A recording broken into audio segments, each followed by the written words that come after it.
जब छत्तीसगढ़ को पहले लोगों से पूछा जाता था कि आप छत्तीसगढ़ को कैसे देखते हैं, तो सब लोग बोलते थे कि छत्तीसगढ़ में नक्सली रहते हैं, वहां नक्सलवाद है। झीरम घाटी का हमला तो आपको याद ही होगा। उस घटना ने पूरे छत्तीसगढ़ को नहीं, पूरे भारत देश को झकझोर करके रख दिया था। माडवी हिडमा वो टॉप कमांडर नक्सली था जिसने 172 जवानों की हत्या की थी। लेकिन बस्तर के जो नक्सली हैं उनको हथियार कौन देता था, उनको चलाना कौन सिखाता था? बस्तर में बहुत सारे जगह में लैंड माइन जो है दबे हुए हैं। क्या छत्तीसगढ़ में नक्सलवाद खत्म हो जाने के बाद बस्तर का क्या होगा? क्या सच में जो है छत्तीसगढ़ में नक्सलवाद खत्म हो जाएगा? छत्तीसगढ़ को 31/3/2026 के पहले नक्सल मुक्त। नमस्कार, जय जोहार, जय छत्तीसगढ़।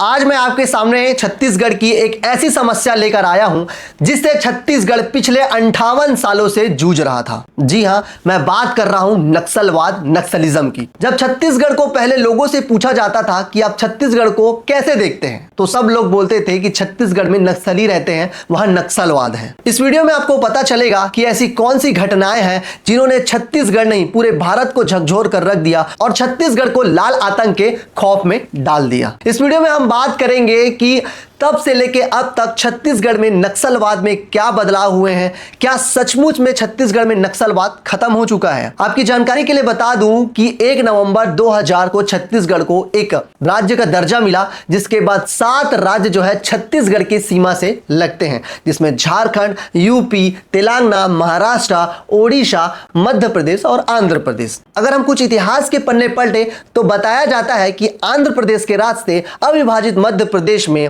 नक्सलियों ने प्रवेश किया था, जिसके बाद उस अविभाजित मध्य प्रदेश में पहले उन्होंने उस विचारधारा को फैलाया, फिर धीरे धीरे वहां अबूझमाड़ के क्षेत्रों में उन्होंने संगठन बनाया और उन नक्सलियों ने ग्रामीणों को गोली चलाने की, बम ब्लास्टिंग करने की ट्रेनिंग देते थे। जिसके बाद छत्तीसगढ़ में 1990 के दशक से ये जो नक्सलियों का आतंक है वो और भी जो है सक्रिय हो चुका था। बहुत सारी सरकारें आई, बहुत सारी सरकारें गई, लेकिन किसी ने इस लाल आतंक में लगाम लगाने की घोषणा या कोशिश अभी तक पूरी तरीके से नहीं की थी।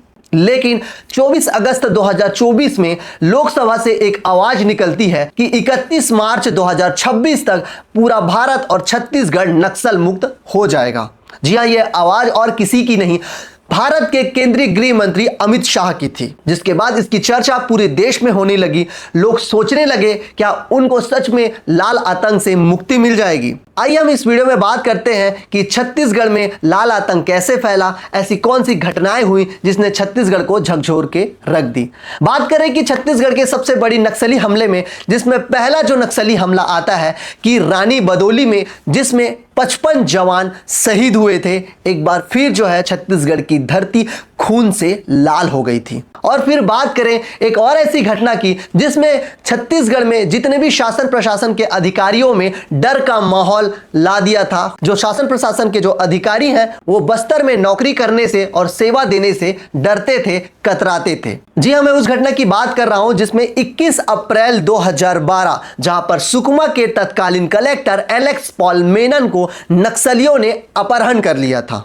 21 अप्रैल को सुकमा के तत्कालीन कलेक्टर एलेक्स पॉल मेनन गांव के निरीक्षण करने के लिए निकलते हैं। उस गांव में नक्सली घात लगाकर बैठे रहते हैं। जैसे ही कलेक्टर साहब गांव में पहुंचते हैं, नक्सलियों ने कलेक्टर साहब के बॉडीगार्ड को मारकर कलेक्टर साहब को अगवा कर लेते हैं। उसके बाद लगभग 15 दिन बाद जो है ग्रामीणों से बातचीत करके कलेक्टर एलेक्स पॉल मेनन को नक्सलियों द्वारा रिहा किया जाता है। झीरम घाटी का हमला तो आपको याद ही होगा। उस घटना ने पूरे छत्तीसगढ़ को नहीं, पूरे भारत देश को झकझोर करके रख दिया था। ऐसा कहा जाता है कि झीरम घाटी हमले से ही छत्तीसगढ़ की राजनीति में बहुत बड़ा बदलाव आया है। 25 मई 2013 को कांग्रेस के बड़े बड़े नेता सुकमा से जगदलपुर वापस लौट रहे थे। उसी के बीच में एक दरभा घाटी पड़ती है, उसे झीरम घाटी भी कहते हैं। उस दरभा घाटी में कुख्यात नक्सली घात लगाकर बैठे हुए थे। जैसे ही कांग्रेस नेताओं का काफिला उस दरबा घाटी के पास पहुंचता है तो उस नक्सलियों ने उस काफिलों में ताबड़तोड़ हमला कर देते हैं। हमला इतना ज्यादा रहता है कि उस हमले में छत्तीसगढ़ प्रदेश के तत्कालीन प्रदेश अध्यक्ष नंद कुमार पटेल के साथ बस्तर के टाइगर कहे जाने वाले महेंद्र कर्मा की भी मौत हो जाती है और इस पूरी घटना में 32 लोग मारे जाते हैं। जब यह घटना हुई तो पूरे प्रदेश में इसकी काफी चर्चा होने लगी। एक बार फिर जो है छत्तीसगढ़ की धरती लाल आतंक खून से सन गई थी। इस घटना के बाद सरकार पर सवाल उठने लगे, पुलिस व्यवस्था पर सवाल उठने लगे, शासन प्रशासन के ढांचे पर, उनकी कार्यशैली पर सवाल उठने लगे। लेकिन तब भी यह निश्चित नहीं था कि इस लाल आतंक का खात्मा कब होगा। एक और ऐसा हमला है जहां पर 2019 के लोकसभा चुनाव से पहले भाजपा विधायक भीमा मंडावी की नक्सलियों द्वारा निर्मम हत्या कर दी जाती है। ऐसी बहुत सारी घटनाएं हैं छत्तीसगढ़ में हुई हैं, नक्सली घटनाएं हुई हैं जिसने छत्तीसगढ़ को झकझोर करके रख दिया था। लगातार जो है नक्सली घटनाएं हो रही थी, सरकार पर सवाल उठ रहे थे।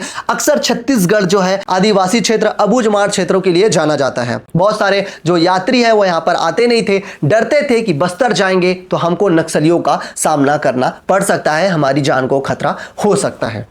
लेकिन 2024 से एक आवाज निकली लोकसभा से कि 31 मार्च 2026 तक पूरा नक्सलवाद छत्तीसगढ़ में नहीं अपितु पूरे भारत में समाप्त हो जाएगा।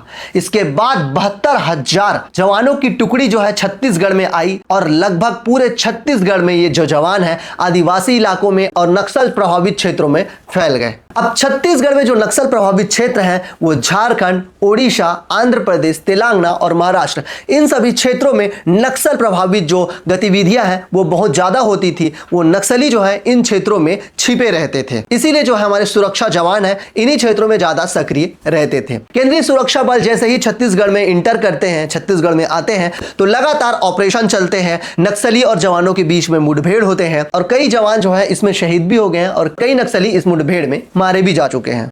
एक रिपोर्ट्स के अनुसार यह बताया जा रहा है कि 2024 से इसकी अभियान की शुरुआत हुई थी, तब से अभी तक जो है 535 नक्सली जो है मारे जा चुके हैं। 2800 से ज्यादा नक्सलियों ने आत्मसमर्पण कर दिया है और 2000 से ज्यादा नक्सली जो है गिरफ्तार हो गए हैं। छत्तीसगढ़ में नक्सलवाद की डेडलाइन जारी होने के बाद लगातार सुरक्षा बलों और नक्सलियों में मुठभेड़ होती थी।